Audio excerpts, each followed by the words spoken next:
Delhi NCR में प्रदूषण बढ़ने और दिल्ली में एयर इंडेक्स 400 से ज्यादा होने के मद्देनजर वायु गुणवत्ता प्रबंधन आयोग यानी CAQM की सब कमेटी की शुक्रवार को इमरजेंसी बैठक हुई।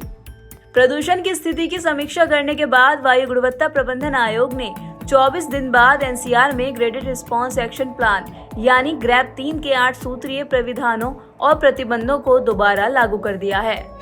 इस वजह से दिल्ली समेत पूरे एनसीआर में निर्माण कार्य, तोड़फोड़, स्टोर क्रशर और हॉट मिक्स प्लांट के संचालन पर रोक लगा दी है। हमारे देश को आजाद हुए 76 साल हो गए, लेकिन कई चीजों में हमको अभी आजादी नहीं मिली, जैसे कि सरकारी दफ्तरों में दुश्वारियां, परेशानियां, बदइंतजामियां। हमने आजादी की जंग इसलिए लड़ी थी ताकि हमारी आने वाली पीढ़ियों की जिंदगी आसान हो सके, न कि इसलिए कि वो जगह जगह पर सरकारी दफ्तरों में धक्के खाएं, परेशानियों का सामना करना पड़े। शहीद आजम सरदार भगत सिंह जी के सपनों को साकार करने के लिए पंजाब सरकार ने फैसला किया है कि पंजाब के लोगों को अब सरकारी दफ्तरों के चक्कर नहीं लगाने पड़ेंगे, बल्कि सरकारी दफ्तर खुद चल के लोगों के घर पर आए। अब सरकारी दफ्तरों के चक्कर काटने की जरूरत नहीं, बस डायल करें 1076 और सरकारी सुविधाएं अपने घर पर ही पाएं। पंजाब की भगवंत मान सरकार आपके द्वार। आपको बता दें कि आयोग ने निर्माण कार्य पर लगे रोक से बुनियादी सेवाओं और सुरक्षा से जुड़ी परियोजनाओं को छूट दी। इसके अलावा plumber, electrician, carpenter, furniture, interior से संबंधित कार्य किए जा सकेंगे। 4 जिलों में लगी इन वाहनों पर रोक। आयोग ने दिल्ली एनसीआर के 4 जिलों गाजियाबाद, गौतम बुद्ध नगर, फरीदाबाद और गुरुग्राम में BS3 पेट्रोल और BS4 डीजल की कारों पर रोक लगाने संबंधित राज्य सरकारों को निर्देश दे दिए हैं। स्कूल भी हो सकते हैं बंद। इसके अलावा आयोग ने कहा कि दिल्ली और एनसीआर से संबंधित राज्य सरकार चाहें तो 5वीं क्लास तक के स्कूलों को बंद कर ऑनलाइन क्लास चलाने का फैसला ले सकती हैं। इसकी वजह यह है कि एनसीआर में प्रदूषण का स्तर बढ़ गया है।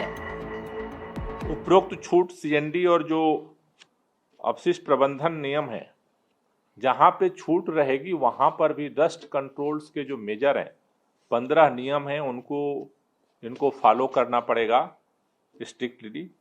उसके साथ साथ इस दौरान जिन पर प्रतिबंध रहेगा, बोरिंग और ड्रिलिंग कार्यों सहित खुदाई और भराई के लिए मिट्टी के काम पर रोक रहेगा। निर्माण और बिल्डिंग संचालन सहित सभी संरचनात्मक निर्माण कार्यों पर जो है वो रोक रहेगा। विध्वंस कार्य पर रोक रहेगा। परियोजनाओं स्थलों को भीतर या बाहर कहीं भी निर्माण सामग्री की लोडिंग और अनलोडिंग पर रोक रहेगा। फ्लाई ऐश सहित कच्चे माल का मैनुअल रूप से या कन्वेयर बेल्ट के माध्यम से स्थानांतरण पर रोक रहेगा। कच्ची सड़कों पर वाहनों की आवाजाही पर रोक रहेगा। बैचिंग प्लांट के संचालन पर रोक रहेगा। ओपन ट्रेच प्रणाली द्वारा sewer line, water line, drainage कार्य एवं विद्युत केबल बिछाने का कार्य पर रोक रहेगा। टाइल्स, पत्थरों और अन्य फर्श सामग्री को काटना और ठीक करने पर रोक रहेगा। पीसने की गतिविधियों पर रोक रहेगा। फ्लाइंग कार्य पर रोक रहेगा। वाटर प्रूफिंग कार्य पर रोक रहेगा। पेंटिंग, पॉलिशिंग और वर्निशिंग आदि कार्य पर रोक रहेगा। सड़क निर्माण, मरम्मत कार्य जिनमें फुटपाथ, रास्ते और सेंट्रल वर्ज आदि को पक्का करना शामिल है, इन पर रोक रहेगा। इसके साथ साथ जो अंदर जो गतिविधियां होती हैं, जैसे प्लम्बिंग का कार्य, विद्युत कार्य, बढ़ईगिरी का कार्य, इस तरह की जो साज सज्जा के कार्य हैं, इन पर जो है इनको अंदर जो घर के अंदर के ये कार्य हैं उनको अनुमति रहेगी। बता दें कि दिल्ली में शुक्रवार सुबह से ही एयर इंडेक्स में लगातार बढ़ोतरी देखी गई। सुबह 10:05 पर दिल्ली एनसीआर का AQI 397 था, वहीं दोपहर को वो 400 तक बढ़ गया। इसलिए आयोग ने दिल्ली और एनसीआर में प्रदूषण की रोकथाम से संबंधित एजेंसियों को ग्रैब 1, ग्रैब 2 के साथ साथ ग्रैब 3 के नियमों को भी सख्ती से लागू करने का निर्देश दिया है। दिल्ली से मरियम अली की रिपोर्ट।